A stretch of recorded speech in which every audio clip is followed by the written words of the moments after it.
నమస్తే న్యూస్ 24 తెలుగుకు స్వాగతం. వార్తల్లోని ముఖ్యాంశాలు ఇప్పుడు చూద్దాం. అనంతపురం జిల్లా సింగనమల నియోజకవర్గంలోని నార్పల మండల కేంద్రంలో గల బీజేపీ పార్టీ కార్యాలయంలో మండల బీజేపీ అధ్యక్షుడు వడ్డీ ప్రభాకర్ రెడ్డి ఆధ్వర్యంలో పెహల్గాంలో పాకిస్తాన్ చేపట్టిన ఉగ్ర దాడులకు ప్రతీకారంగా భారత్ ప్రతీకార చర్యలో భాగంగా చేపట్టిన ఆపరేషన్ సింధూర్ను తాము స్వాగతిస్తున్నామని మీడియాకు తెలియజేశారు. ఎదురుదాడి చేయలేదు, అదొక పిరికిపంద చర్య.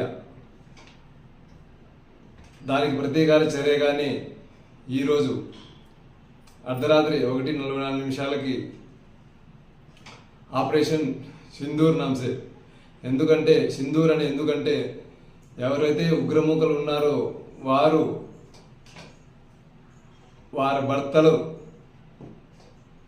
గన్ను చూపించి పోయి నీ మోడీకి చెప్పుకోపో ఏం చేసుకుంటారో అని ఒక మెసేజ్ ఇచ్చారు.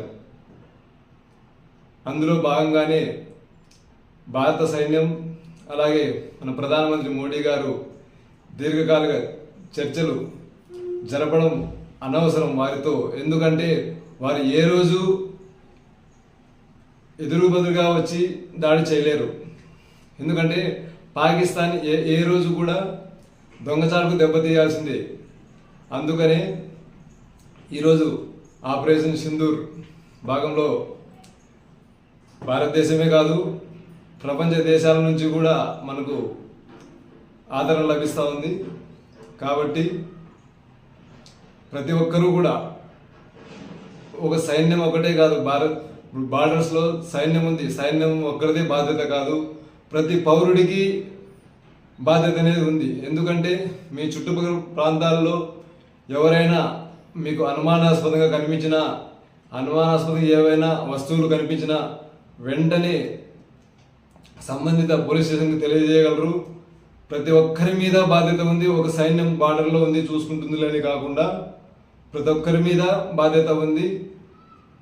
భారత ప్రభుత్వం ఏం చేసినా మనం వారికి తగ్గట్టుగా అండగా నిలబడాలని కోరుకుంటూ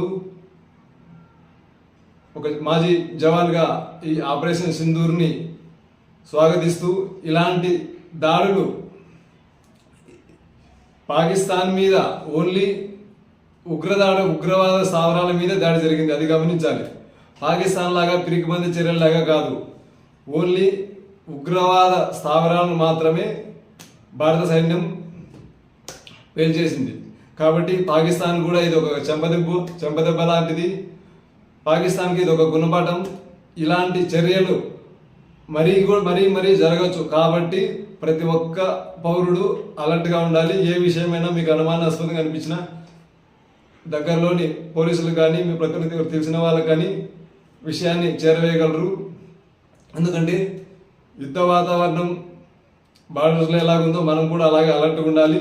ప్రతి ఒక్కరూ మనం ఒకరికొకరు సపోర్ట్గా ఉంటేనే మనం భారతీయులాగా ఒక్కొక్కరు అండగా ఉండాల్సింది కోరుకుంటున్నాను. జై హింద్.